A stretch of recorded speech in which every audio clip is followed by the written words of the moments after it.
Haxhi dhe dimensionet e tij. Detyrimi i haxhit, që kryhet çdo vit, ka rolin e ushqimit të bashkësisë me mësimin e monoteizmit dhe të unitetit. Haxhi i Ibrahimit është ai në të cilin lëvizja drejt monoteizmit dhe drejt bashkimit zë vendin e parë në shpirt në të gjitha kohërat. Shtëpia e Allahut është qendra e zbatimit të monoteizmit dhe e gjithçkaje që ai simbolizon. Haxhi është pranvera e zemrave dhe e shpirtrave.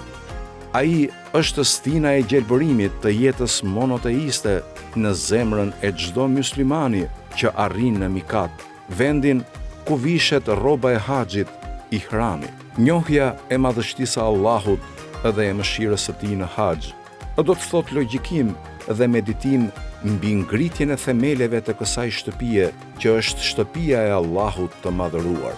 Haxhi është dukshmëria e ummetit islam dhe shkolla e asaj sjellje nga e cila duhet të drejtohet ky ummet i madh për të arritur lumturinë e tij. Në adhurimin e haxhit janë të trupëzuara kuptimet e dashurisë, të miqësisë, të harmonisë, të afërsisë, të vllazërisë, të qendrës dhe të palëkundshmërisë përballë armiqve. Sa më shumë flitet për haxhin, aq më shumë përhapet aroma shpirtërore në çdo vend. Haxhi është një detyrim i veçantë, i mbushur me të fshehta, cili do që krenohet me shërbimin dhe administrimin e kësaj shtëpie.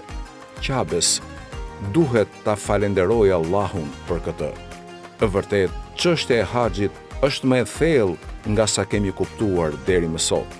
Shtëpia e shenjtë, Qabja, është vendi me të cilin ndriçohen zemrat dhe trupat përmes dritës së besimit dhe të shpresës.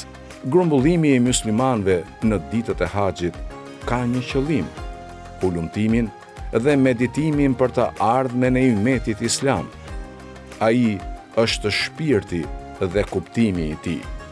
Kushdo që po përpiqet ta shndrojë haxhin në një çështje politike për të harmonizuar me politikën e fuqive të mëdha, është tradhtar i këtij detyrimi të shenjtë islam.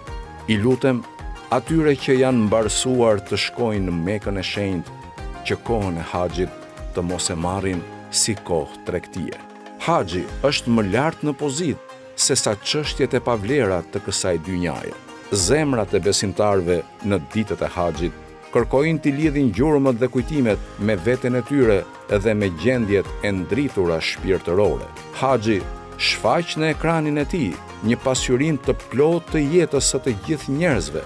Jeta sipas mësimeve të haxhit është ecje e përhershme drejt Allahut. Haxhi është mësim praktik dhe ndërtues, i cili na vizaton rrugën e jetës sonë në një formë të ndritur praktike. Detyrimi i haxhit çdo vit përbën një ngjarje madhështore, e cila meriton interesimin e gjithë botës islame. Dhurata e parë e haxhit për atë që dëshiron të njohë të vërtetën dhe që përdor aftësitë e frymëzuara nga Allahu për të kuptuar të dukshmet është njohja e plotë. Asnjë dukuri fetare nuk mund t'i paraqesë ummetit islam një sistem të plotë njohje ashtu siç ia paraqet haxhi. Legitimiteti i detyrës së haxhit edhe sistemi i ritualeve të tij përmbajnë argumente madhështore dhe shenja të mëshirës. Udhëzimi i tubimeve madhështore të haxhinjve është detyrë e dietarëve të fesë, e shoqëruesve të haxhinjve dhe e përgjegjësve të anës kulturore. Vërtet, popujt mysliman, elita e grumbulluar rreth Qabes së shenjtë edhe në vendet e begata të tokës së shpalljes, sot ka nevojë më shumë se kurrë për kuptimin e haxhit, për anën e tij shpirtërore dhe për fuqinë që ai mbart.